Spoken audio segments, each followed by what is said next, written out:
नमस्कार दोस्तों। तो आज हम लोग चर्चा करेंगे फिशरी एजुकेशन पे और मत्स्य पालन पे।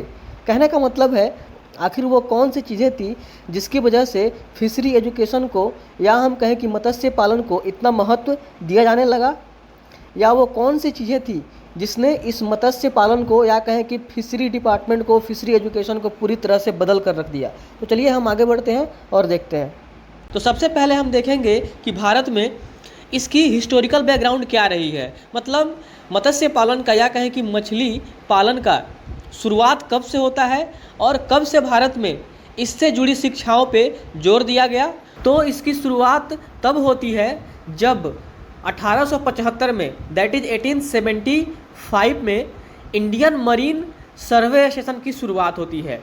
जब शुरुआत होती है इंडियन मरीन सर्वे स्टेशन 1875 में, इसी मरीन स्टेशन से ही भारत में फिशरी एजुकेशन या कहें कि मत्स्य पालन या मत्स्य पालन के क्षेत्र में पढ़ाई से लेकर उसकी पालन में भी, उसकी खेती में भी बढ़ावा दिया जाने लगा। उसके बाद धीरे धीरे इंडियन फिशरीज एक्ट 1897 में आया और इससे गवर्नमेंट ऑफ इंडिया के बहुत सारे ऐसे इनिशिएटिव्स लिए गए जिसके वजह से भारत में मत्स्य पालन के क्षेत्र में और बढ़ावा हुआ, मतलब और अच्छा करता गया भारत। उसके बाद मद्रास फिशरी डिपार्टमेंट का इस्टेब्लिशमेंट हुआ और फिर धीरे धीरे बहुत सारे ऐसे इंस्टीट्यूट्स का डेवलपमेंट हुआ। तो धीरे धीरे ऐसे ऐसे फिशरी के क्षेत्र में, मत्स्य पालन के क्षेत्र में ऐसे ऐसे इंस्टीट्यूट्स का, रिसर्च इंस्टीट्यूट्स का विकास हुआ, डेवलपमेंट हुआ और फिशरी एजुकेशन धीरे धीरे बहुत ही अच्छा होने लगा। तो यहाँ पे आप देख सकते हैं कि धीरे धीरे कैसे स्टेट लेवल पे भी फिशरी के क्षेत्र में इंस्टीट्यूट्स इस्टेब्लिश होने लगे, जिससे फिशरी के क्षेत्र में या कहें कि मत्स्य पालन के क्षेत्र में रिसर्च और पढ़ाई दोनों आगे बढ़ने लगा और फिशरी के क्षेत्र में हमारा देश भी बहुत आगे बढ़ने लगा।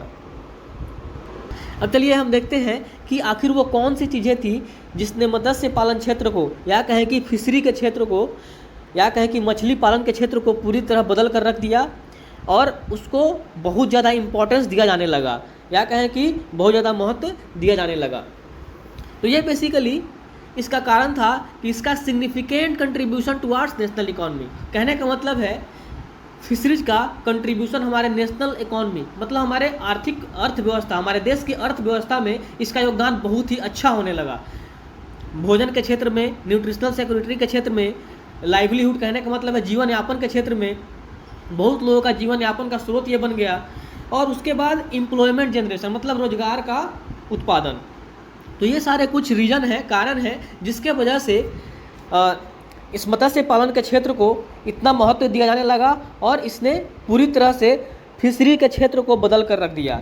और इसी क्षमता को देखते हुए, इसी कैपेबिलिटी को देखते हुए 2021 में एक नया मंत्रालय बनाया गया, एक नया मिनिस्ट्री बनाया गया इस फिशरीज एजुकेशन को लेकर। या कहें कि देश में फिशरीज को कैसे बढ़ावा दिया जा सके और उसके विकास के लिए एक कम्प्रीहेंसिव स्कीम मिलाई गई, एक कम्प्रीहेंसिव योजना मिलाई गई जिसका नाम है प्रधानमंत्री मत्स्य संपदा योजना।